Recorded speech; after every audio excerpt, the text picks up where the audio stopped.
Okay. దేవునికి స్తోత్రములు, అందరికీ వందనములు. మనం ప్రార్థన చేసుకుందామండి. ప్రార్థన చేసుకుని వాక్య భాగంలోకి వెళ్ళిపోదాం. ప్రార్థన. మమ్మల్ని మిక్కిలిగా ప్రేమించిన మా ప్రియ పరలోకపు తండ్రి, మీ ఘనమైన ఉన్నతమైన మహోన్నతమైన నామానికి కృతజ్ఞతాస్తుతులు స్తోత్రాలు చెల్లిస్తున్నాం. అవును దేవా, ఇప్పటి వరకు మీ కృపాసనలో మమ్మల్ని భద్రపరిచి కాచిక విధానంటే మీకే కృతజ్ఞతాస్తుతులు స్తోత్రాలు. తండ్రి, ఈ రాత్రికాల సమయము దేవా, జూమ్ మీటింగ్ ద్వారా తండ్రి మళ్ళొకసారి మీ కృపాసనలో కూడుకున్న భాగ్యాన్ని మాకు అనుగ్రహించారా. అందుని బట్టి మీ కృతజ్ఞతాస్తుతులు స్తోత్రాలు చెల్లిస్తున్నాం. అవును తండ్రి, మీరు మాకు ఇచ్చిన పరిశుద్ధ గ్రంథంలో నుంచి తండ్రి కొన్ని వాక్యాలు మేము పరిశీలిస్తుండగా మీ ఆత్మ జ్ఞానాన్ని అనుగ్రహించండి. ఆత్మ సంబంధమైన సంగతులతో సరిచూసుకుని కృప చూపించి ప్రతి విషయం ద్వారా మీకే ఘనత మహిమ ప్రభావాలు పొందుకోమని ముందున్న సమయం అంతా మీ చేతులు కప్పు చెప్తూ ఈ ప్రార్థన ప్రియకుమారుడు మా ప్రభును రక్షకుడైన యేసుక్రీస్తు వారి పరిశుద్ధమైన నామంలో ప్రార్థన వేడుకుంటున్నాను. పరలోకమందున మా కన్న తండ్రి, ఆమేన్. ప్రభు నందు ప్రియ పరిశుద్ధ దేవుని కుమారులారా, దేవుని కుమార్తెలారా, మీ అందరికీ మన ప్రభును రక్షకుడైన యేసుక్రీస్తు వారి పరిశుద్ధమైన నామంలో వందనములు, శుభములు. మనందరి ఆత్మల కన్నతని అయిన దేవాతి దేవునికి మన ప్రభును రక్షకుడైన యేసుక్రీస్తు వారి పరిశుద్ధమైన నామంలో కృతజ్ఞతాస్తుతులు స్తోత్రములు. మరి దేవుని సన్నిధిలోనికి వచ్చినటువంటి మనం అందరము ఆనందంగా సంతోషంగా ఉన్నామా? మరి ఎందుకు మనము ఆనందంగా సంతోషంగా ఉండాలంటే, ఇప్పుడు మనం ఎక్కడ కూడి ఉన్నామంటే మనందరినీ మనందరి ఆత్మలకు అన్నతని అయిన దేవుని సన్నిధిలో మనం కూడి ఉన్నాం కాబట్టి మనం అందరము ఆనందంగా సంతోషంగా గడపాల్సినటువంటి సమయం. అయితే ప్రియులారా, ఈ రోజు మనము బైబిల్ గ్రంథంలో నుంచి ఒక చక్కటి అంశాన్ని నేర్చుకొని దేవుని నామాన్ని మహిమపరుద్దాం. అయితే ప్రియులారా, ఈ రోజు మనము లేఖనం నేర్చుకునేటువంటి అంశం ఏమిటంటే కాలము సంకుచితమై ఉన్నది అనేటువంటి అంశాన్ని నేర్చుకొని దేవుని నామాన్ని మహిమపరుద్దాం. అయితే ప్రియులారా, ఈ రోజు మనం బైబిల్ గ్రంథంలో నుంచి నేర్చుకునేటువంటి అంశము ఏమిటనంటే కాలము సంకుచితమై ఉన్నది. అయితే పిల్లలు, ఈ అంశం మనం ఎందుకు నేర్చుకోవాలి? అయితే పిల్లల క్రైస్తవులైనటువంటి మనము మరి యేసుక్రీస్తు నామంలో బాప్తిస్మం తీసుకొని సంఘంలో చేర్చబడి విశ్వాసంలో కొనసాగుతున్నటువంటి మనము మరి ఈ కాలం గురించి ఎందుకు తెలుసుకోవాలి అనేటువంటి విషయాన్ని ఒకసారి మనమే పరిశీలించుకోవాల్సిన అవసరం ఎంతైనా ఉంది. ఎందుకు అని అంటే లేఖనం ఏం చెప్తుందంటే కాలం సంకుచితమై ఉన్నది అంటే మరి పిల్లల మనం కాలం యొక్క విలువను కానీ దాని యొక్క సమయాన్ని కానీ మనం గుర్తించగలుగుతున్నామా లేదా అనేది మనం చాలా జాగ్రత్తగా ఈరోజు పరిశీలన చేయాల్సినటువంటి అవసరము ఎంతైనా ఉంది. అయితే పిల్లరా, మనం పరిశీలన చేసుకుంటే ఈ లోకంలో ప్రతిదానికి సమయం కలదట. ఎందుకంటే ప్రతిదానికి సమయం కలదంటే ఆకాశం క్రింద ప్రతి ప్రయత్నంకు సమయము కలదు అని లేఖనాలు మనకు తెలిపిస్తున్నాయి. అంటే పుట్టుటకు కానీ మరి చచ్చుటకు, నాటుటకు, మరి నాటపడిన దాన్ని పెరిగి వేయుటకు, మరి ఇక్కడ బాగు చేయుటకు, పడగొట్టుటకు, కట్టుటకు, పిల్లల ఈడ మళ్ళా ద్వేషించుటకు, కౌగులించుకున్నటకు చాలా విషయాలు ఇక్కడ మనం పరిశీలన చేస్తుంటే ఈ లోక సంబంధంగా మనకు కనబడుతుంది. పుట్టిన పిల్లలను పుట్టిన పిల్లలు ఏడ్చుటకు, పిల్లల మనం ఏడవకపోతే మరి గిల్లి ఏడ్పించేటటువంటి పరిస్థితిని కూడా మనం చూస్తూ ఉన్నాం. అయితే ప్రియులారా, మరి పుట్టినటువంటి పిల్లలు స్కూల్కు వెళ్ళటకు, రావడానికి, ఇలా భూమి మీద ప్రతి ఒక్క ప్రయత్నానికి మనం చాలా స్పష్టంగా మనం గుర్తించగలుగుతున్నాం. అంటే ప్రతిదానికి సమయం కలదు అని ఇక్కడ మనం చాలా జాగ్రత్తగా మనం గుర్తిస్తున్నాం. అయితే ప్రియులారా, ఒక గమనిక, వీటన్నిటికీ కాలం ఉన్నదా, విలువ అంటే కాలం ఉన్నదని మనం తెలుసుకుంటున్నటువంటి పరిస్థితిని మనము చూస్తూ ఉన్నాం. అయితే ప్రియులారా, వీటన్నిటికీ కాలం ఉన్నదని తెలిసినటువంటి నీవు మరి మన కాలం విలువను నువ్వు గుర్తించగలుగుతా ఉన్నావా? మరి వాటి కాలంలో చేయాల్సిన పని నువ్వు అన్ని సమయాల్లో మరి నీ పనులను తుదముట్టిస్తున్నావా లేదా అనేటటువంటి విషయాన్ని మనం చాలా జాగ్రత్తగా గుర్తించాలి.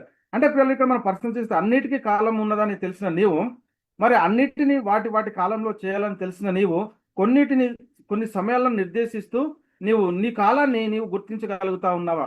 అసలు కాలం అంటే నీ శరీరాన్ని విడిచి వెళ్ళే కాలము, నువ్వు ఈ లోకాన్ని విడిచి వెళ్ళే కాలం అని మనం మొట్టమొదట గుర్తించగలగాలి. అయితే ప్రియులారా, నీకు తెలియదు. అది మాత్రం ఎందుకు తెలియదు అని అంటే నువ్వు చచ్చే కాలం కానీ యేసుక్రీస్తు రెండో రాకడ వచ్చే కాలం కానీ మనకు తెలియనటువంటి పరిస్థితులు. అంటే ఈ లోకంలో ప్రతి దానికి సమయాన్ని మనం గుర్తించగలుగుతున్నాం, ప్రతి ఒక్క దాన్ని మనం గుర్తించగలుగుతా ఉన్నాం. కానీ అయితే ప్రియులారా, మన అంతం ఎప్పుడు వస్తుందో, మరి యేసుక్రీస్తు వారు రెండో రాకడ ఎప్పుడు వస్తుందో మనకు తెలియనటువంటి పరిస్థితుల్లో మనం ఉన్నాం. కాబట్టి దేవుడు సూచించిన కొన్నిటిని గుర్తించిన నీవు తయారు చేసుకున్న వాటికి కాలాన్ని నిర్దేశిస్తున్న నీవు వెడిలిపోయే కాలం నీకు తెలుసా? నీవు ఈ లోకాన్ని విడిచిపెట్టేటటువంటి కాలం నీకు తెలుసా అంటే తెలియదు. మరి తెలియకపోతే మనం ఏం చేయాలి అంటే, మరి అందుకే లేఖనం ఏం చెప్తుంటే కాలం సంకుచితమై ఉన్నది. మరి మనం చేయాల్సినటువంటి పనులు ఇంకేమైనా ఉన్నాయా లేవా అనేది మనం మొట్టమొదట గుర్తించుకోవాల్సినటువంటి అవసరం ఎంతైనా. ప్రియులారా, ఇక్కడ మనం పరిశీలన చేస్తే నీది ఈ లోకం కాదు, మనం ఒక లోకం నుండి ఈ లోకానికి వచ్చిన వారము. ఎందుకనంటే ప్రియులారా, నేను అనే ఆత్మ ఈ లోక సంబంధమైనది కాదు. ఎక్కడిదంటే ఇది పరలోక సంబంధమైనది, దేవునిలో నుండి వచ్చినటువంటిది. మళ్ళీ ఇది తిరిగి ఎక్కడికి వెళ్ళాలి అంటే దేవుని దగ్గరికి వెళ్ళాలి. అందుకే ఇక్కడ లేఖనాలు ఏం చెప్తున్నాయంటే, నరులారా తిరిగి రండి, అని దేవుడు మనల్ని పిలుస్తూ ఉన్నాడు. మరి మన పరిస్థితి ఏంటి? తిరిగి వెళ్ళాలి అని అంటే మనం ఈ లోకంలో ఎలా ఉన్నాం? మరి తిరిగి వెళ్ళాల్సినటువంటి ప్రయాణంలో నిజంగా మరి దేవుని సన్నిధికి వెళ్తామా లేదా అనేది మనం మొట్టమొదట గుర్తించుకోవాల్సిన అవసరం ఎంత ఉంది. ప్రియులారా, మనం ఎవరమో మనం తెలుసుకుందాం ఫస్ట్. ఇది మనకు చాలా జాగ్రత్తగా అర్థం కావాలి. ఎందుకంటే తండ్రి అయిన దేవుడు మనకు కూడా తండ్రి. అంటే మనము కుమారులైనటువంటి దైవంలో అని మనం మొట్టమొదట గుర్తించాలి. అంటే దేవుని కుమారులం అన్నమాట. అయితే అవును, ఇప్పుడు మనము దేవుని ఇంటి వారము, దేవుని కుటుంబ సభ్యులము, దేవుని వారసులము, పరలోక పౌరసత్వం కలిగిన వారము. కేవలం మనము పరదేశములు గాను యాత్రికులు గాను ఈ లోకానికి వచ్చాము. కొద్ది కాలం ఈ లోకంలో మనం జీవించి మళ్ళీ ఎక్కడికి వెళ్ళాలంటే తిరిగి ప్రయాణం అయిపోవాలి. అందుకే దేవుడు ఏమంటున్నాడు, నరులారా తిరిగి రండి అని చెప్తున్నటువంటి పరిస్థితిని మనం చూస్తూ ఉన్నాం ప్రియులారా. కాబట్టి మనం తిరుగు ప్రయాణంలో ఉన్నామో అని మనం మొట్టమొదట గుర్తించుకోవాల్సినటువంటి అవసరము ఎంత ఉంది. కాబట్టి మనము ఎప్పుడు సిద్ధపడి ఉండాలనే లేఖనాలు మనకు చాలా స్పష్టంగా మనకు సెలవిస్తాయి. అయితే ప్రియులారా, మనం ప్రయాణిస్తున్నటువంటి పరిస్థితిని మనం పరిశీలన చేస్తే మనం ట్రైన్లో ప్రయాణం చేస్తూ ఉంటాం.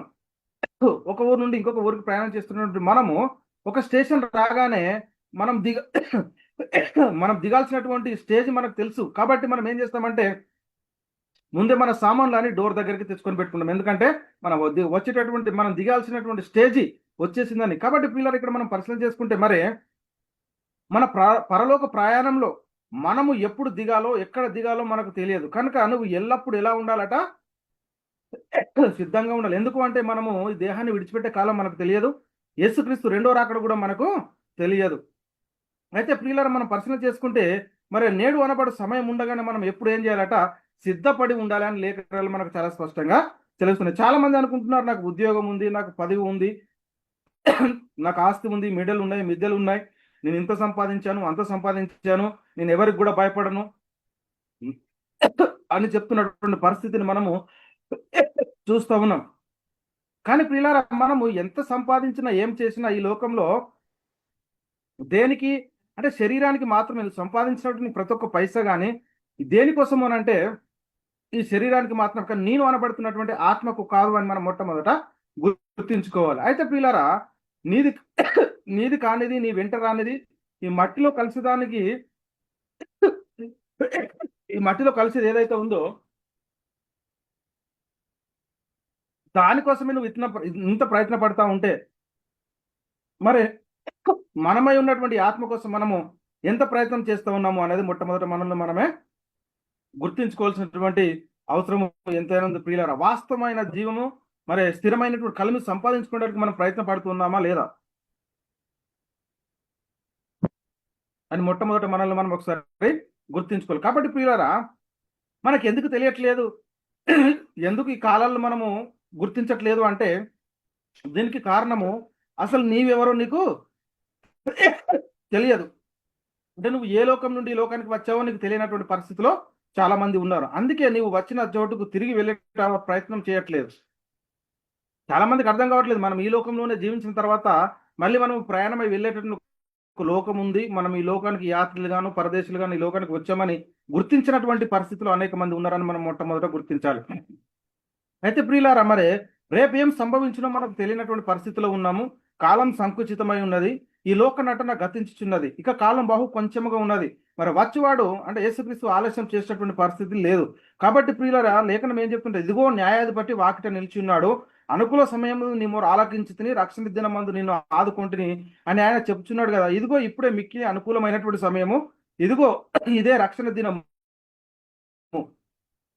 కాబట్టి దినములు చెడ్డవి కనుక మీరు సమయం పోనీ యొక్క సద్వినియోగం చేసుకొనొచ్చు, అజ్ఞానుల వల్ల కాక జ్ఞానుల వల్ల నడుచుకున్నట్లు జాగ్రత్తగా చూసుకునడి.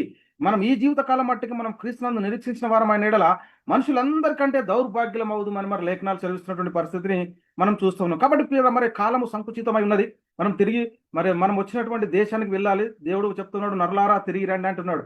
మరి వెళ్ళే సమయంలో మనకు దేవుడు అనుగ్రహించినటువంటి పని, దేవుడు మనకి ఇచ్చినటువంటి పని ఏదైతే ఉందో దాన్ని మనము మరి నెరవేరుస్తా ఉన్నామా లేదా, మరి దేనికోసము మనం ఈ లోకంలో ప్రయత్నం పడుతున్నాం. అంటే నేను అని అంటే ఎవరు అంటే శరీరం కాదు, అంటే మనిషి ఇద్దరు పురుషుల కలయిక. బాహ్య పురుషుడు అంటేనేమో శరీరము, ఆంతర్య పురుషుడు అంటేనేమో ఆత్మ.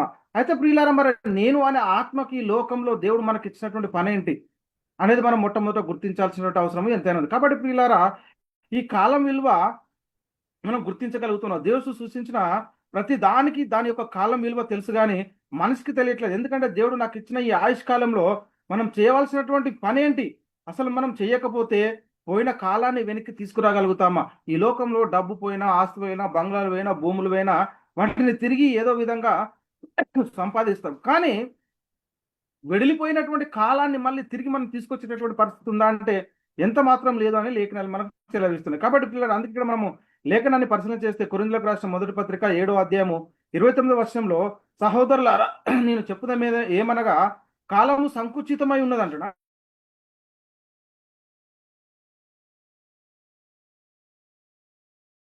అంటే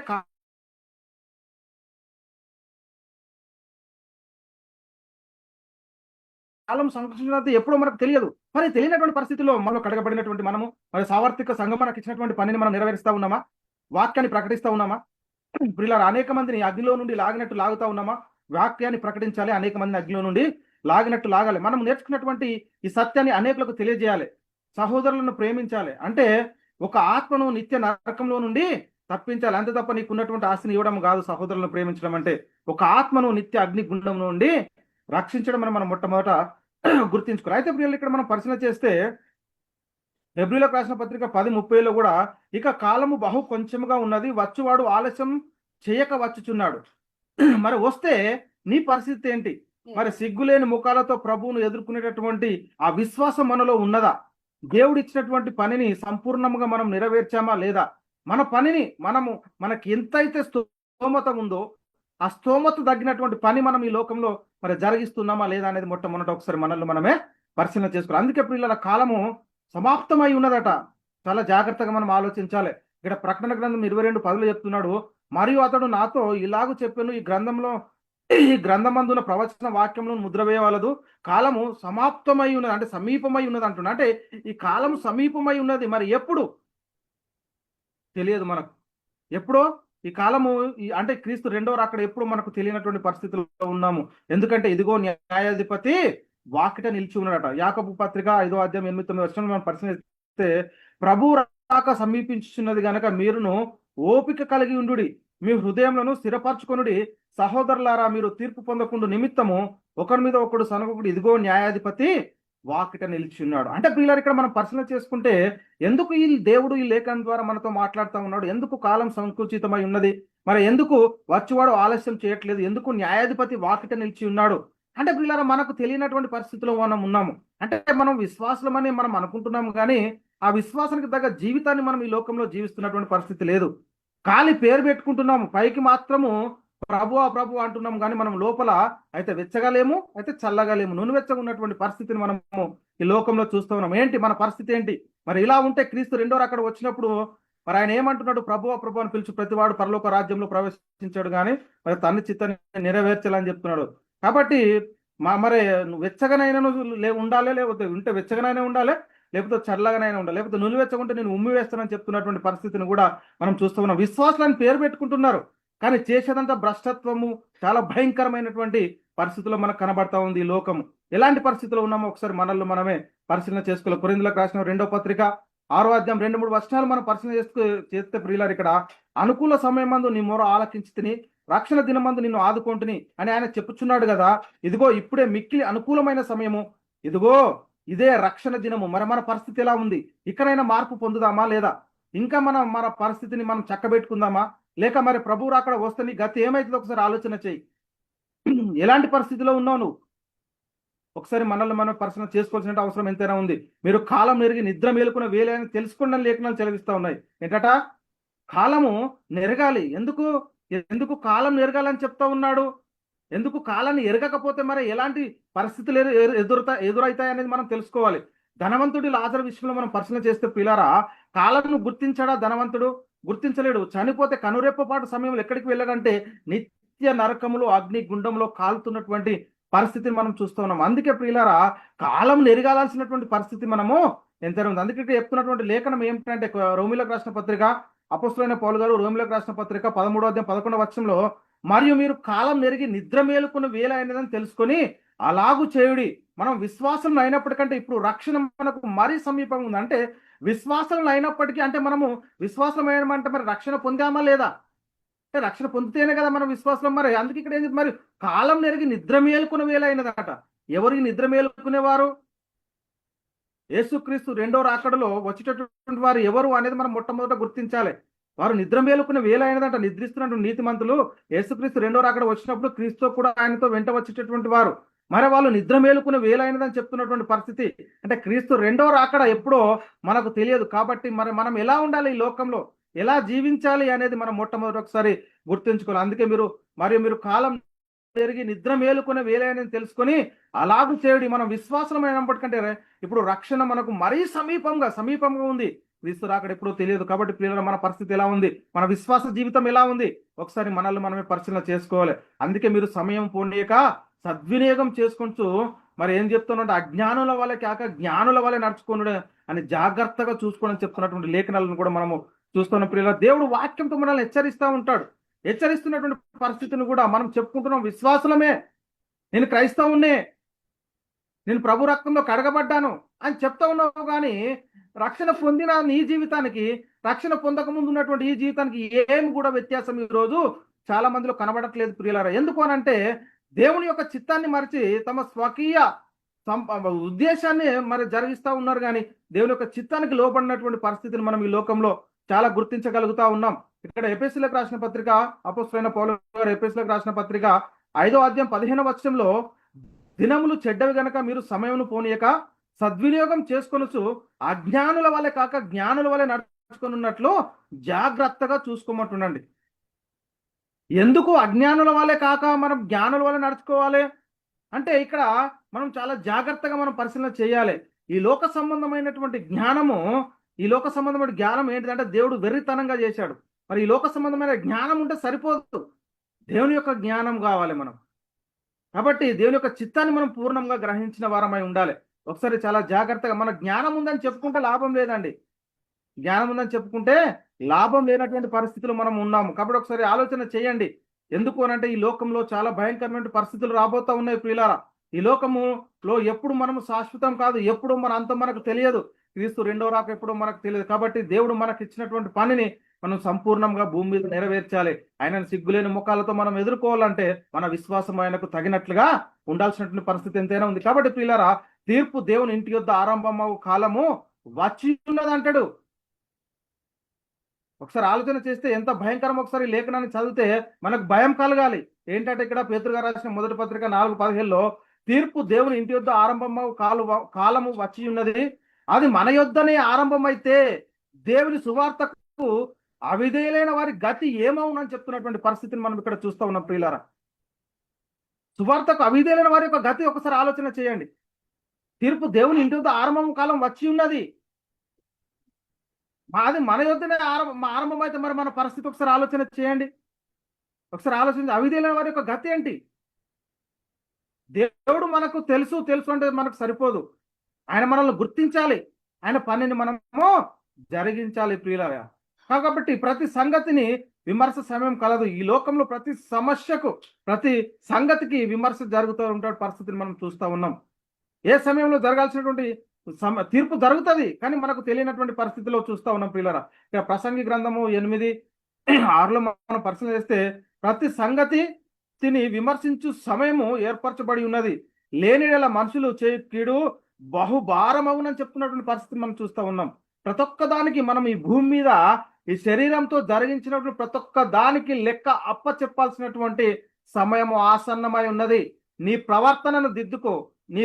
మనం ఏ ప్రకారంగా జీవిస్తున్నామో మన జీవితాన్ని మరి ప్రభువుకు తగ్గట్టుగా మార్చుకోవాలి.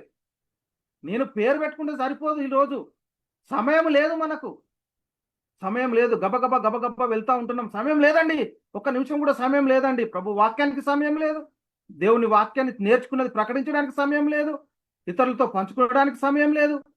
ఇక్కడ సమయం లేకపోతే అక్కడ కూడా సమయం ఉండదు. నీటి చుక్క దొరకదు, అగ్ని ఆరదు, పురుగు చావదు, వేదన, ఏడ్పు, పళ్ళు కొడుకు, భయంకరమైనటువంటి వేదన ఉంటుంది అక్కడ కూడా.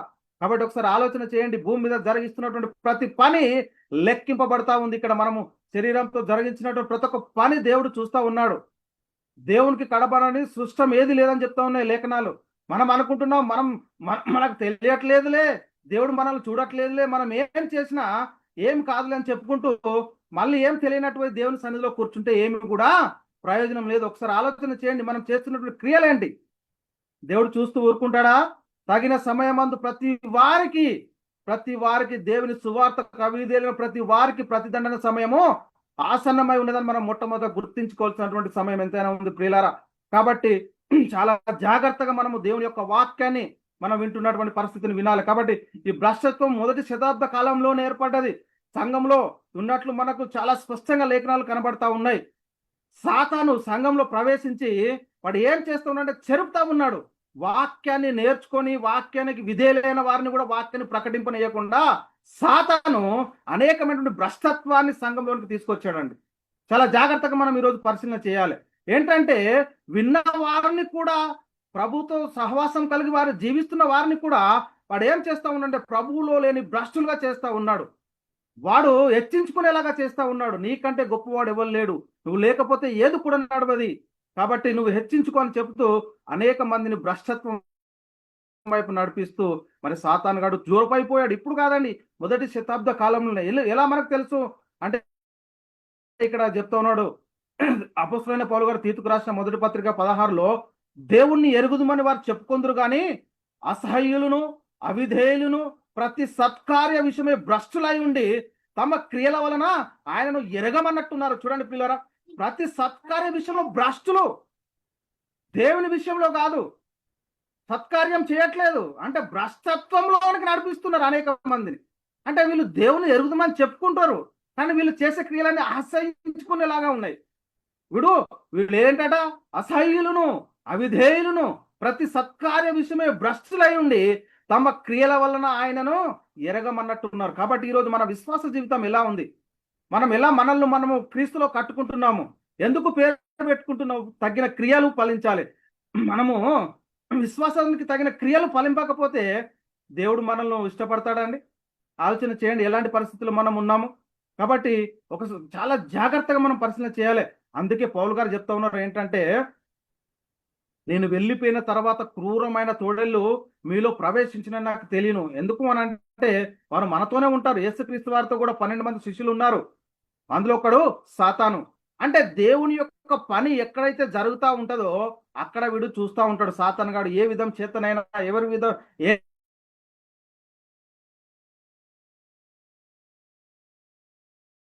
ఎలా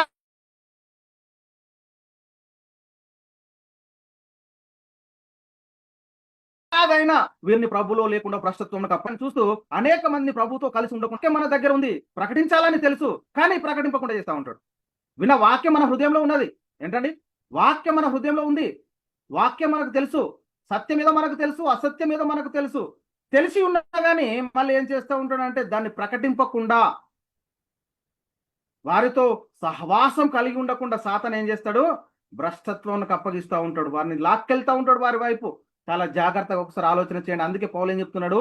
అపోస్తల కార్యములు 20వ అధ్యాయం 29-30 వర్షంలో మనం పరిశీలిస్తే, ప్రియులారా, నేను వెళ్ళిపోయిన తర్వాత క్రూరమైన తోడేళ్లు మీలో ప్రవేశించిన నాకు తెలియను, వారు మందను కనికరింపరు మరియు శిష్యులను తమ వెంట ఈడ్చుకొని పోవాలని వంకర మాటలు పలుకు మనుషులు మీలోనే బయలుదేరుతూ ఉంటారు. గ్రూపులు నడిపిస్తూ ఉంటాడు సాతాను గాడు. వాని యొక్క క్రియ ఎవరిలో ఉంటుందో వాని ద్వారా ఒక్కొక్కరిని నిత్య నాశనానికి వాడు నడిపిస్తూ ఉంటాడు. ఒకసారి చాలా జాగ్రత్తగా పరిశీలన చేయాలి. దేవుని క్రియలు మనలో లేకపోతే, దేవునితో సహవాసం మనం కలిగి ఉండకపోతే మనలో ఏ క్రియలు ఉంటాయండి? సాతాను క్రియలే ఉంటాయి, అపవాది క్రియలే ఉంటాయి.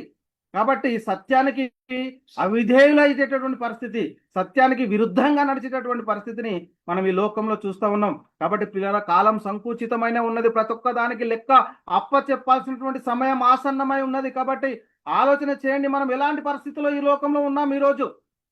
ఒకసారి ఆలోచన చేయండి. ఇక్కడ మనం పరిశీలన చేస్తే వారు మనలో నుండి బయలు వెళ్ళిరు కానీ వారు మన సంబంధులు కాదు, మనతో ఉంటారు, మన పక్కనే ఉంటారు, కానీ వాళ్ళు మన సంబంధులు కానటువంటి పరిస్థితి. ఇక్కడ యోహాను గారు రాసిన మొదటి పత్రిక 2వ అధ్యాయం 18-19 వర్షాలు మనం పరిశీలన చేస్తే, చిన్నపిల్లలారా, ఇది కడవరి గడియ, క్రీస్తు విరోధి వచ్చినని వింటిరి కదా, ఇప్పుడును అనేకులైన క్రీస్తు విరోధులు బయలుదేరి ఉన్నారు, ఇది కడవరి గడియ అని దీని చేత తెలుసుకొనిచున్నాము అంటాడు. వారు మనలో నుండి బయలు వెళ్ళిరు కానీ వారు మన సంబంధులు కారు. మన సంబంధులు అయితే మనము కూడా వారు మన సంబంధులు అయితే మనతో కూడా నిలిచిందురు, అయితే వారందరూ మన సంబంధులు కారని ప్రత్యక్షపరచబడినట్లు వారు బయలు వెళ్ళిరి అని చెప్తున్నటువంటి పరిస్థితిని మనం చూస్తూ ఉన్నాం ప్రియులారా. ఒకసారి అలా జాగ్రత్తగా మనం పరిశీలన చేయాలి.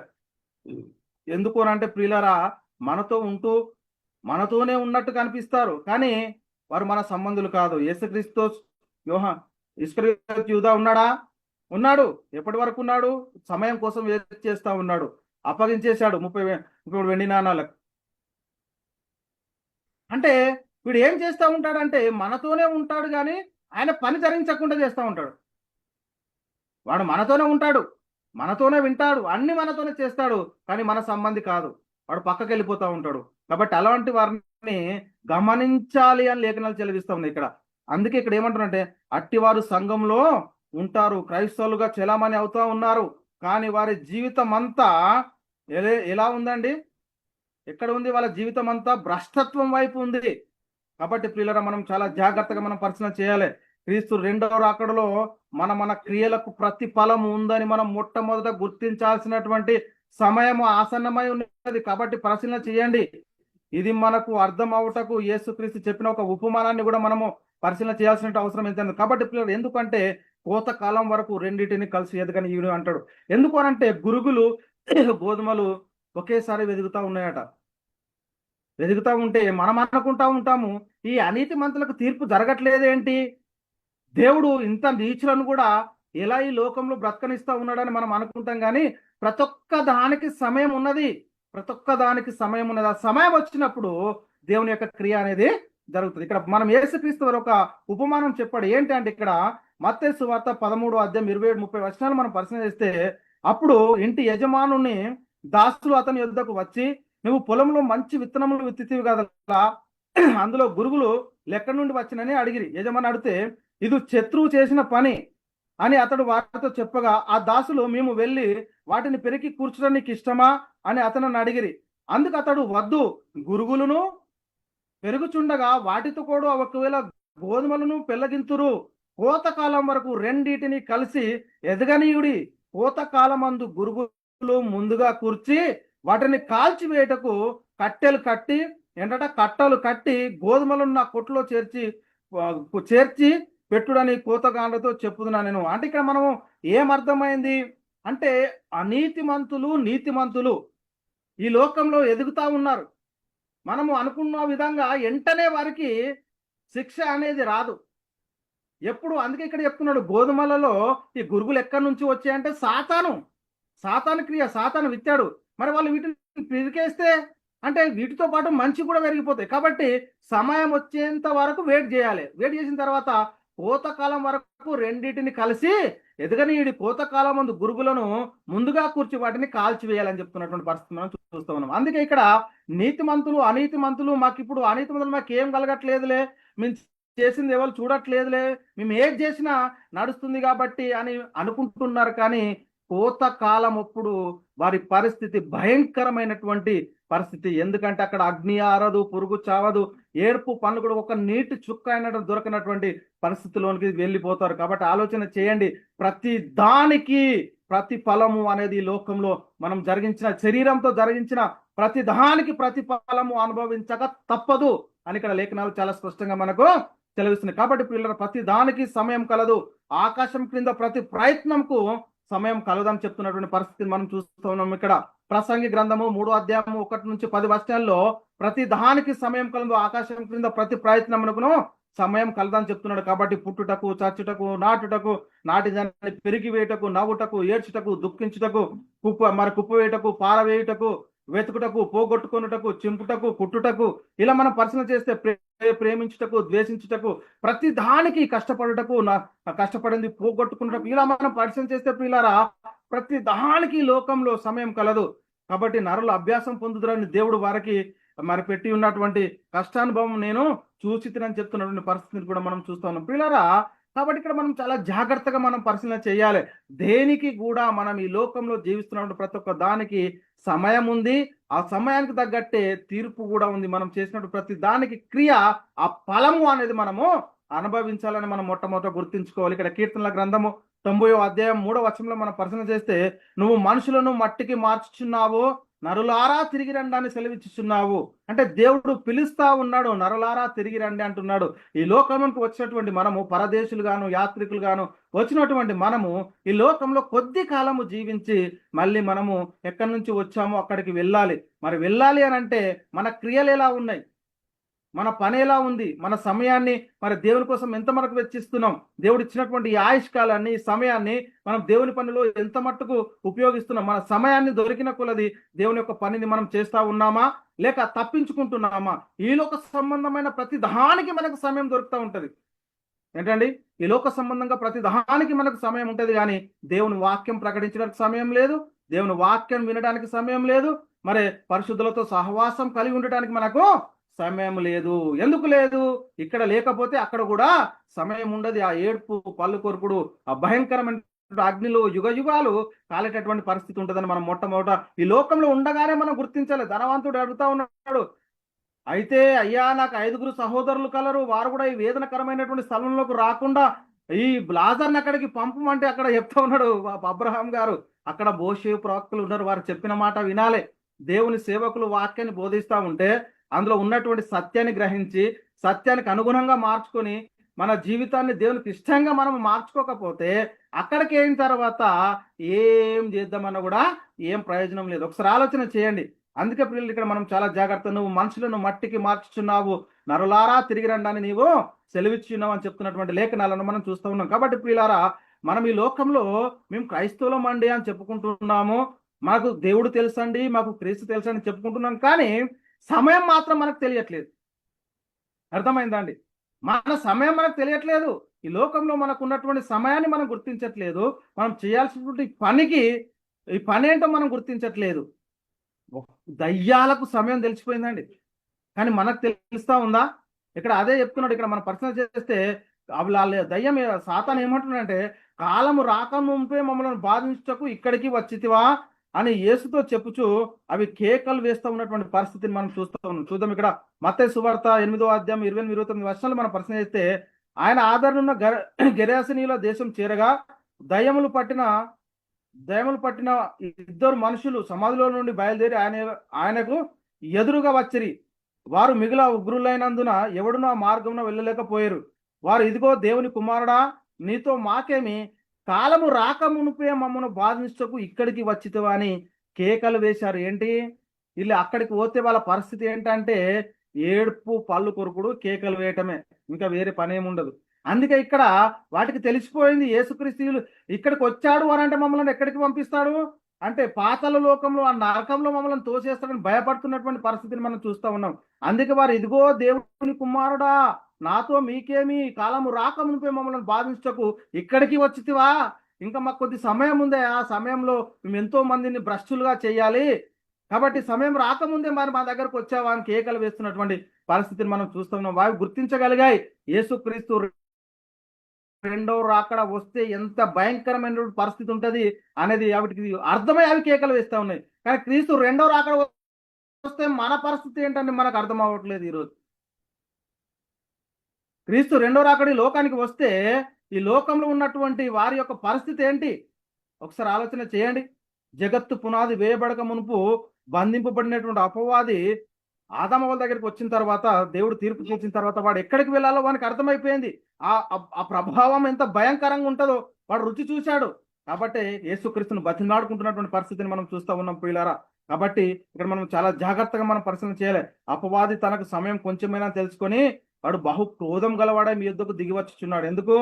మీరు సత్యమంది ఉన్నారా? మిమ్మల్ని తొలగించాలి. మీరు వాక్యం చెప్తా ఉన్నారా? వాక్యానికి కట్టుబడి ఉన్నారా? పరిశుద్ధులతో సహవాసం చేస్తూ ఉన్నారా? మిమ్మల్ని విడగొట్టాలి. మిమ్మల్ని వాక్యం ప్రకటించనియొద్దు, మిమ్మల్ని విడగొట్టాలి, సత్యానికి అవిధేయులుగా చేర్చాలి. వాడి పనే అది. అందుకే వాడు ఏం చేస్తున్నాడంటే బహు క్రోధం గలవాడు. ఎందుకు? నాకు నియమించినటువంటి అగ్నిజ్వాలల్లో దేవుని కుమారులని చెప్పుకుంటున్నాడు కదా దేవుడు, వారిని కూడా నాతో కొద్ది మందిని తీసుకెళ్ళాలి అని వాని యొక్క పని అదే వాడిని.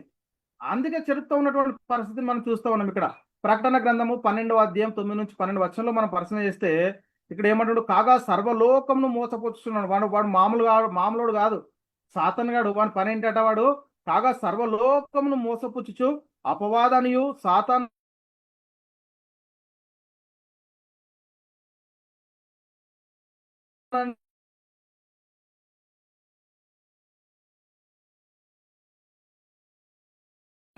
పేరుగల ఆది సర్పమైన మహాఘట సర్పం దూతలు దానితో కూడా పడదోయబడిరి. ఇంటిని రాత్రి పగళ్ళు మన దేవుని ఎదుట మన గనక ఇప్పుడు ఏంటంట అపవాది ఎక్కడ పడదోయబడి ఉన్నాడు అండి. ఇక్కడ ఏమంటారు, మరి ఒక గొప్ప స్వరము పరలోకమందు ఇలాగూ చెప్పుట వింటిని, రాత్రింపగళ్ళు మన దేవుని ఎదుట మన సహోదరుల మీద నేరం మోపబడిన అపవాది పడద్రోయబడి ఉన్నాడు గనక ఇప్పుడు రక్షణ శక్తి రాజ్యం మన దేవుని ఆయను, ఇప్పుడు అధికారము ఆయన క్రీస్తు ఆయన చెప్తున్నటువంటి పరిస్థితిని మనం చూస్తూ ఉన్నాం. కాబట్టి పిల్లల వారు గొర్రెపిల్ల యొక్కయు వారు గొర్రెపిల్ల రక్తమును బట్టి తాము ఇచ్చిన సాక్ష్యం బట్టి వాణిని జయించి ఉన్నారు కానీ మరణం వరకు తమ ప్రాణములను ప్రేమించేవారు కారు అంటాడు. అందుచేత పరలోకమా పరలోక నివాసులారా ఉత్సహించుడి, భూమి సముద్రమా మీకు శ్రమ, అపవాది తనకు సమయం కొంచెమే అని తెలుసుకొని బహు క్రోధం గలవాడ మీ యొద్దకు దిగి వచ్చుచున్నాడు. ఒకసారి ఆలోచన చేయండి. మన క్రియల వలన మనం చెప్తాం, ఒక చెట్టు యొక్క ఫలాన్ని బట్టి మనం చూస్తాం ఇది చేదు ఫలమా తీయటి ఫలమా అనేది. మన క్రియలు ఎలా ఉన్నాయి, మన క్రియలను బట్టి ఒకసారి ఆలోచన చేయండి. ఇతరులను మోసపుచ్చడానికే ఉన్నాయా మన క్రియలు? ఎలాంటి పరిస్థితుల్లో ఉన్నాము? ఇతరులు ఆశించేటట్టే ఉన్నాయా మన క్రియలు? మనం ఈ లోకంలో జీవిస్తున్నాం కానీ ఎంత భ్రష్టులుగా జీవిస్తున్నాం ఒకసారి ఆలోచన చేయండి. ఎంత భయంకరంగా జీవిస్తున్నాం ఒకసారి ఆలోచన చేయండి. దేవుని యొక్క ఇష్టానుసారంగానే జీవిస్తూ ఉన్నామా లేదా? ఈరోజు దేవుడు మనతో ఈ రాత్రికాల సమయంలో చాలా హెచ్చరికమైనటువంటి మాటలు మాట్లాడుతున్నాడు. ఎందుకంటే కాలం సంకుచితమైనది, ఇక మీదటనైనా దేవునికి మరి లోబడి జీవించడం లేఖనాలు చెలవిస్తున్న పిల్లరా. ఈ సంగతి యేసుక్రీస్తు ముందు ప్రవచించాడు. ఏంటట, ఆయన సాతాను మెరుపుల ఆకాశం నుండి పడుట చూచిటి అని చెప్తున్నటువంటి పరిస్థితిని మనం చూస్తూ ఉన్నాం. లోకసువార్త 10:18. ఒకసారి ఆలోచన చేయండి ప్రియులారా. సర్వలోకం మోసపుచ్చు అపవాదనియు సాతాననియు పేరుగల ఆది సర్పమైన మహాఘట సర్పం పడదోయబడి ఉన్నాడు, వాడు భూమి మీద పడదోయబడి ఉన్నాడని మనం చాలా జాగ్రత్తగా మనము తెలుసుకుని, ఎందుకు వాడికి కాలం సమయం కొద్ది అని తెలుసుకొని వాడు బహు క్రోధం గలవాడై మన యొద్దకు దిగి వస్తూ ఉన్నాడు. ఎవరిని మింగుదాన్ని చూస్తూ ఉన్నాడు. కాబట్టి మీ విరోధి అయిన అపవాది గర్జించు సింహం వలె ఎవరిని మింగుదనాన్ని వెతుకుచూ తిరుగుతూ ఉన్నాడు. వాని పని అది, వాడు వేటలో ఉన్నాడు. మనకు వేట లేదు, ఏది లేదు. మనకు నిమ్మకు నీరెత్తినట్టే ఉన్నాం. మనకి ఏం కూడా వేట లేదు. మనము క్రీస్తు వాక్యం నిమిత్తం వేటలో లేము, దేవుని వాక్య నిమిత్తం వేటలో లేము, అనేకల ఆత్మను రక్షించడంలో వేటలో లేము, పరిశుద్ధులతో సహవాసం కలిగించడంలో వేటలేము, ఏది లేము. కానీ వాడు భయంకరంగా గర్జించే సింహం వల్ల వెతుకుతూ తిరుగుతున్నటువంటి పరిస్థితిని మనం చూస్తూ ఉన్నాం. ఇక్కడ పేతురు గారు రాసిన మొదటి పత్రిక 5వ అధ్యాయం 8వ వచనంలో నిబ్బరమైన బుద్ధి గలవారై మెలకువగా ఉన్నామా? మీ విరోధి అయిన అపవాది గర్జించు సింహం వల్ల ఎవరిని మింగుదునా అని వెతుకు తిరుగుతున్నటువంటి పరిస్థితిని మనం చూస్తూ ఉన్నాం. వాడు తిరుగుతూ ఉన్నాడు బహుక్రోధం. వాడు ఆశిస్తూ ఉంటాడు. వాడి క్రియలను ఎవరి మీద అయినా రుద్దాలని చూస్తున్నటువంటి పరిస్థితిని మనం చూస్తున్నాం. కాబట్టి ప్రియులారా, దేవుడు మనల్ని ఎందుకు ఈ లోకానికి పంపించాడు ఒకసారి ఆలోచన చేయండి. మనం ఈ లోకానికి ఎందుకు వచ్చాము? వచ్చినటువంటి మనము మరి దేవుని యొక్క చిత్తాన్ని నెరవేరుస్తూ ఉన్నామా, మన ఇష్టాన్ని నెరవేర్చుకుంటున్నామా ఏంటి అనేది మనం చాలా జాగ్రత్తగా మనం పరిశీలన చేయాలి. వాక్యం చాలా ఉంది కానీ మనం కొద్ది మట్టుకు ఈరోజు నేర్చుకుందాం. కాబట్టి దేవుడు మనల్ని ఎందుకు ఈ లోకానికి పంపించాడో ఒకసారి ఆలోచన చేయండి. ప్రభు యొక్క మహిమను అద్దం వల్ల ప్రతిఫలింపజేయుటకు. ఏంటంట, మనం అందరము ముసుగులేని ముఖంతో ప్రభు యొక్క మహిమను అద్దం వల్ల ప్రతిఫలింపజేయాలట. కనబడతా ఉన్నాయా మనలో క్రియలు? ఆయన క్రియలు కనబడతా ఉన్నాయా? అపొస్తలుడైన పౌలు గారు కొరింథీయులకు రాసిన 2వ పత్రిక 3వ అధ్యాయం 18వ వచనంలో మనం అందరము ముసుగులేని ముఖంతో ప్రభు యొక్క మహిమను అద్దం వల్ల ప్రతిఫలింపజేయచ్చు, మహిమ నుండి అధిక మహిమ పొందొచ్చు, ప్రభువగు ఆత్మ చేత ఆ పోలికగానే మార్చబడాలి అంటున్నాడు. ఒకసారి ఆలోచన చేయండి ప్రియ సహోదరి, ప్రియ సహోదరుడా. వాక్యం వింటున్నటువంటి మన పరిస్థితి ఎలా ఉంది? మనము అందరము మన ముసుగు లేని ముఖంతో ప్రభు యొక్క మహిమను అద్దం వల్ల ప్రతిఫలింపజేస్తా ఉన్నామా? ఇంకా ముసుగు ఏమైనా ఉందా మన పైన? వాక్యం ముసుగు ఉన్నది కొంతమందికి. ఒకసారి ఆలోచన చేయండి ఎలాంటి పరిస్థితిలో ఉన్నాము. కాబట్టి మరి ఆయన వాక్యాన్ని ప్రతిఫలింపజేయాలి. చూడండి ప్రియులారా, ప్రతిఫలింపజేస్తా ఉన్నామా? మహిమ నుండి అధిక మహిమ పొందుచు ప్రభువాకు ఆత్మచేత ఆ పోలికగానే మనం మార్చబడాలని చెప్తున్నటువంటి పరిస్థితిని చూస్తాం. కాబట్టి ప్రియులారా, మనల్ని చీకటిలో నుండి ఆశ్చర్యకరమైన తన వెలుగులోనికి మేము పిలిచిన వాని గుణాతిశయాలను మనం పరిచయం చేయాలి. ఒకప్పుడు ఎక్కడున్నామో మర్చిపోయాము, వచ్చాము, రక్షణ పొందాము, బాప్తిసం తీసుకున్నాం, మన పని అయిపోయింది. ఏంటండి, వాక్యము మన పరిస్థితి ఎలా ఉందంటే, వచ్చాము, వాక్యం విన్నాము, రక్షణ సువార్త విన్నాము, క్రీస్తుని అంగీకరించాము, బాప్తిసం తీసుకున్నాము, మళ్ళా మన పని ఎక్కడ వేసిన గొంగడ అక్కడలాగానే అయిపోయింది. ఎందుకంటే మనం చేయట్లేదు, మన సమయాన్ని మనం గుర్తించట్లేదు. కాబట్టి మనం ఒకప్పుడు ఎలాంటి పరిస్థితుల్లో ఉన్నాము, ఎక్కడి నుంచి పిలువబడ్డాం, పిలువబడినటువంటి మనము ఈరోజు మనం పైన ఉన్నటువంటి ఆ బాధ్యత ఏంటి? ప్రతి ఒక్కరు నాకు సమయం రాలేదండి అంటాడు ఇంకొక ఆయన. ఒక ఆయన అంటాడు రేపు చెప్దాంలే అంటాడు, ఇంకొక ఆయన ఎల్లుండి చెప్దాంలే, ఇంకా కొంచెం టైం ఉందిలే, ఇంకొక నెల, ఇంకొక 2 నెలలు, ఇంకొక 3 నెలలు. అయ్యా తెల్లారి వరకు నువ్వు ఉంటావో నేను ఉంటానో మనకే తెలియదు. ఇంకా నువ్వు 2 నెలలు 3 నెలలు ఎక్కడ నువ్వు బ్రతికే జీవితము? మన మన అంతం ఎప్పుడో తెలియదండి. ఈ లోకంలో చూస్తూ ఉన్నాము. మా రిలేషన్ ఒక్కరు ఒకటే రోజులో ప్రొద్దు నుంచి సాయంత్రం వరకు కొంచెం అనారోగ్యంతో వచ్చేసి వెళ్ళిపోయారు. అంటే ఈ లోకంలో మనిషి ఆయుష్కాలం ఎంత భయంకరంగా ఉందో ఒకసారి ఆలోచన చేయండి. ఇంతలో కనబడి అంతలో మాయమైపోయి నీటి ఆవిరి వంటి జీవితాలు మనకి. కాబట్టి ఈ లోకంలో మనం దేనికోసం బ్రతుకుతూ ఉన్నామండి? మన క్రియలు ఇది కావాలి, అది కావాలి, వారిది దోచుకోవాలి, వీరిది దోచుకోవాలి, ఇది తీసుకోవాలి, అది తీసుకోవాలి, దానికోసమే ప్రయత్నం పడతా ఉన్నాం. కానీ మనం క్రీస్తు దగ్గర, అంటే క్రీస్తులో లేని వారి గురించి కాదు నేను మాట్లాడేది, క్రీస్తులోనికి వచ్చిన వారితో మాట్లాడుతూ ఉన్నాను. అలాంటి పరిస్థితుల్లో ఉన్నారు ఈరోజు చాలా మంది. అదే దేవుడు ఈరోజు వాపోతూ ఉన్నాడు, ఏంటి నా పిల్లలు ఇలా అయిపోయారు అని. ఇక్కడ అదే పేతురు గారు రాసిన మొదటి పత్రిక 2వ అధ్యాయం 9వ వచనంలో, అయితే మీరు చీకటిలో నుండి ఆశ్చర్యకరమైన తన వెలుగులోనికి మిమ్మల్ని పిలిచిన వాని గుణాతిశయములను ప్రచురం చేయ నిమిత్తము ఏర్పరచబడిన వంశమును, రాజులైన యాజక సమూహమును, పరిశుద్ధ జనం. అంటే ఒకప్పుడు ప్రజగా ఉండగా ఇప్పుడు దేవుని ప్రజ అయితిరి, ఒకప్పుడు కనికరింపబడక ఇప్పుడు మనము కనికరింపబడిన వారం అవుతుంది. కాబట్టి ఒకసారి ఆలోచన చేయండి ప్రియులారా, మన పరిస్థితి ఎలా ఉంది ఒకసారి ఆలోచన. దేవుడు మనల్ని ఎంతగా ప్రేమించాడు, మన కోసం తన సొంత కుమారుని అప్పగించాడు. మరి మనం ఏం చేస్తా ఉన్నామండి? పొందుకున్నటువంటి రక్షణని మనం కాపాడుకోలేకపోతా ఉన్నాం. ఈరోజు ఇతరులను ఏం రక్షించే పరిస్థితుల్లో ఉన్నాం మనం? ఒకసారి ఆలోచన చేయండి. దేవుడు తన కృపా మహిమకు కీర్తి కలిగినట్లు మనల్ని తన కోసం నిర్ణయించుకున్నాడు. ఎపిఎస్లకు రాసిన పత్రిక 1వ అధ్యాయం 4 నుంచి 6 వచనాలు మనం పరిశీలన అయితే, ఇది ఎట్లనగా తన ప్రియనియందు తాను ఉచితంగా మనకు అనుగ్రహించే తన కృపా మహిమకు కీర్తి కలిగినట్లు తన చిత్ర ప్రకారమైన దయా సంకల్పం చొప్పున యేసుక్రీస్తు ద్వారా తనకు కుమారులుగా స్వీకరించకే మనల్ని ముందుగా తన కోసం నిర్ణయించుకొని మనం తన ఎడత పరిశుద్ధులను నిర్దోషమై ఉండాలని జగత్తు పునాది వేయబడక మునిపే ప్రేమ చేత ఆయన క్రీస్తులో మనల్ని ఏర్పాటు చేసుకున్నాడు. అంటే మరి ఇప్పుడు దేవుని యొక్క సంకల్పాన్ని మనం గుర్తించగలుగుతా ఉన్నామా ఈ లోకంలో? క్రీస్తులోనికి వచ్చినటువంటి తర్వాత అసలు మన క్రియలు ఎలా ఉన్నాయి? అప్పుడు అలాగే ఉన్నాము, ఇప్పుడు అలాగే ఉన్నాము. ఏమైనా మార్పు మనలో కనబడతా ఉందా లేదా అనేది ఒకసారి ఎదుటి వాళ్ళు కాదు, మనల్ని మనమే ఒకసారి పరిశీలన చేసుకోలేదు పిల్లరా. ఒకసారి ఆలోచన చేయండి. అందుకే ఆకాశంకు భాష లేదు, అది మాట్లాడలేవు, వాటి స్వరము వినబడదు, కానీ దేవుని మహిమను వివరించుచున్నవి అన్నీ ఉన్న మనము ఏమి కూడా ప్రయోజనం లేదు. ఏంటండి? మనకు అన్ని ఉండగానే మురగలేని కుక్కలు. ఇప్పుడు కొన్ని కుక్కలు ఉంటాయి మురగయట. అన్ని ఉన్నా మనం ఏం చేయలేనటువంటి పరిస్థితుల్లో ఉన్నాం. స్వరం ఉంది, దేవుడు మంచి స్వరం ఇచ్చాడు, మంచి చదువు ఇచ్చాడు, జ్ఞానం ఇచ్చాడు. ఇచ్చినటువంటి దాంతో ఆయన పని చేయమంటే నాకు సమయం లేదు, మళ్ళొచ్చే నెల, మళ్ళొచ్చే వారం, ఇలా దేవుని వాక్యాన్ని మనం ప్రతిరోజు ఇలా చెప్పుకుంటూ పోతే ఎప్పుడు ఒకప్పుడు పుట్టుకోమంటే అక్కడ పోయి మన పరిస్థితి ఎలా ఉంటుందో ఒకసారి ఆలోచన చేయండి పిల్లరా. కాబట్టి ఆకాశము దేవుని మహిమను వివరించుచున్నవి. ముగించుకుందామండి. ఆకాశంలో దేవుని మహిమను వివరించుచున్నవాట. కీర్తనల గ్రంథము 19వ అధ్యాయం 1 నుంచి 6 వచనాల్లో ఆకాశంలో దేవుని మహిమను వివరించుచున్నవి, అంతరిక్షము ఆయన చేతి పనిని ప్రచురించుచున్నది. ఒకసారి ఆలోచన చేయండి. పగటికి పగలు బోధించుచున్నది, రాత్రికి రాత్రి జ్ఞానం తెలుపుచున్నది. వాటికి భాష లేదు, మాట్లాడలేవు, వాటి స్వరం వినబడదు, వాటి కొలనులు భూమి అంతటా వ్యాపించి ఉన్నది.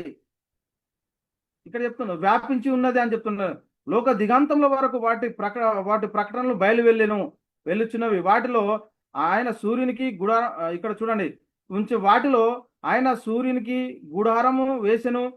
అతడు తన అంతఃపురంలో నుండి బయలుదేరి పెళ్లి కుమారుని వలె ఉన్నాడు. సూర్యుడు పరిగెత్తి సొమ్మసిల్లున్నట్లు తన పదము నుండి పరిగెత్తి సొమ్మసిల్లుచున్నాడు అని చెప్తున్నటువంటి పరిస్థితి మనం చూస్తున్నాం. అతడు ఆకాశం దిక్కు నుండి బయలుదేరి ఆ దిక్కు వరకు దాని చుట్టూ తిరుగుచు వచ్చుచున్నాడు. అతని వేడిమికి మరుగైనది ఏది లేదు. అంటే సూర్యుడు చంద్రుడి విషయంలో మనం పరిశీలన చేస్తే ఇందులో భావం ఏంటంటే, ఆవిటికి భాష లేదు, నోరు లేదు, ఆయనను వాటి పనులు చేస్తూ ఉన్నాయి.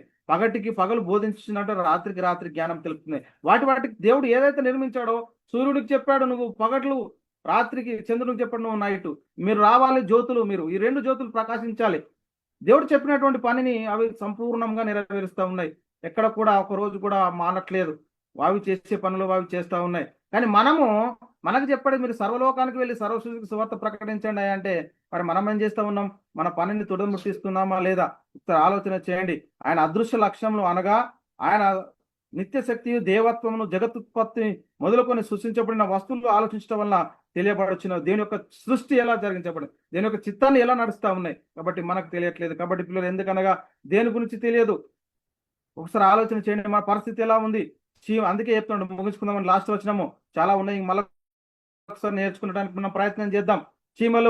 చీమల కట్ట న్యాయాధిపతి లేకున్నాను, పై విచారణకర్త లేకున్నాను, అధిపతి లేకున్నాను, అవి వేసవ కాలం మందు ఆహారం సిద్ధపరచుకుంటాయట, కోతకాలం మందు ధాన్యం కూర్చుకుంటూ వాటి నడతల ద్వారా మనకు జ్ఞానం బోధించుచున్నామని చెప్తున్నాడు.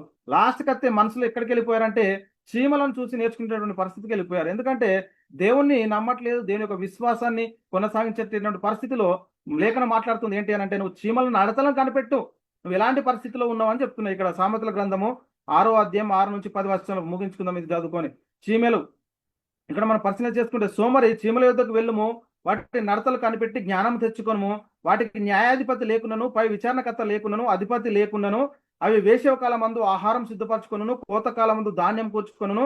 సోమరి ఎందాక నువ్వు పడుకొని ఉందువు, ఎప్పుడు నిద్ర లేచేదవు, ఇంకా కొంచెం నిద్రించేదని, కొంచెం కునికేదనని అనుకొనిచున్నావు, చేతులు ముడుచుకొని పండుకున్నావు అని చెప్తున్నటువంటి పరిస్థితి మనం చూస్తూ ఉన్నాం. కాబట్టి ప్రియులారా, మరి మన పరిస్థితి ఎలా ఉంది?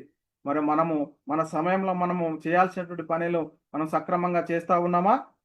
మరి ఏ కాలం మందు ఆ కాలం పని చేస్తూ ఉన్నాయి. దేవుడు సృష్టించిన ప్రతి సృష్టము దేవుడి యొక్క పని జరిగిస్తూ ఉన్నాయి. చీమలు కూడా అవి ఏం చేస్తూ ఉన్నాయంటే వేసవి కాలం మందు ఆహారం సిద్ధపరచుకుంటున్నాయి, కోతకాలం మందు ధాన్యం కూర్చుకుంటున్నాయి. అందుకే చెప్తున్నా, సోమరి ఎందాక నీవు పడుకొని నువ్వు ఎప్పుడు నిద్ర లేచదు, ఇంకా కొంచెం కాలం అంటే మనం ఏం చేస్తున్నాం? Post phone. కొంతమంది అనుకుంటున్నారు నువ్వు ఉద్యోగం నుంచి రిటైర్ అయిపోయినాక చేస్తాను, కొంతమంది ఇంకా కొంచెం సమయం ఉందండి, ఇంకొంచెం మనకు వచ్చింది చెప్పండి, మీకు రాంది ఎవరు చెప్పన్నారండి? ఏది తెలుసుకున్నామో ఎంతవరకు వచ్చో అంతవరకు మనం 5 నిమిషాలు 10 నిమిషాలు దేవుని వాక్యం మనం బోధించడం ద్వారా మనము కొద్దిగా దేవుళ్ళు ఎదుగుతున్న కొద్దీ మనం ఎంత అయితే నేర్చుకున్నామో అంత ప్రకటించుకుంటూ వెళ్ళిపోతా ఉంటే దేవుని యొక్క పని చేస్తాం. దేవుడు అడుగుతా ఉంటాడు, నీకు ఇచ్చినటువంటి తలాంతును నువ్వేం చేసావని అడిగితే మన దగ్గర సమాధానం ఉండదు. కాబట్టి ఇచ్చినటువంటి ఆ తలాంతును మనం వాడుకోవాలి, ఎంత ఇచ్చాడో అంతే. కాబట్టి పిల్లలు మనం పరిశీలన చేసుకుంటే, పిల్లలకు పెద్దవాళ్ళు అయితే మనం నీళ్లు తీసుకురానికి వెళ్తే పెద్ద బిందె ఎత్తుకుంటాము, చిన్నపిల్లలకి అయితే చిన్న చెంబిస్తాం. అంటే ఎవరి స్తోమతను బట్టి వారు తమ పని చేయాలి. కాబట్టి పిల్లలు ప్రతి దానికి సమయం విలువ తెలుస్తా ఉంది. కాబట్టి మరి మన పరిస్థితి అంటే క్రీస్తును సొంత రక్షకునిగా అంగీకరించినటువంటి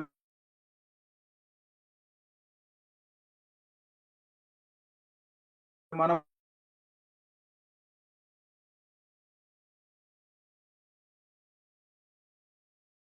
మరి ఈ లోకంలో జీవిస్తున్నాం, క్రైస్తవులుగా సువార్త ప్రకటించాలి, అనేక మందిని అగ్నిలో నుండి ప్రకటించాలి. అప్పుడే ప్రియులారా మనము మరి ఆలోచన చేయండి, మన పరిస్థితి ఎలా ఉంది? మరి మనం దేవుని యొక్క పనిలో ఉన్నామా? దేవుని యొక్క పనిని మనం తుదముట్టిస్తున్నామా? లేక మన పరిస్థితి ఎలా ఉందని ఒకసారి మనమే పరిశీలన చేసుకోవాల్సిన అవసరం ఎంతైనా ఉంది ప్రియులారా. కాబట్టి ఆలోచన చేయండి, సత్యాన్ని గ్రహించండి. మరి మనం దేవునికి అప్పచెప్పుకుందాం. ఇకనైనా మనము మన దేవుడు మనకిచ్చినటువంటి ఈ పనిని భూమి మీద సంపూర్ణంగా నెరవేర్చడానికి మనము ప్రయత్నం చేద్దాం. కాబట్టి ఇట్టి కృప దేవుడు మనందరికీ అనుగ్రహించిన గాక. చెప్పబడినటువంటి వాక్యము దేవుడు మనందరి హృదయంలో నీరు గట్టి ఫలింపజేయును గాక. ఆమెన్.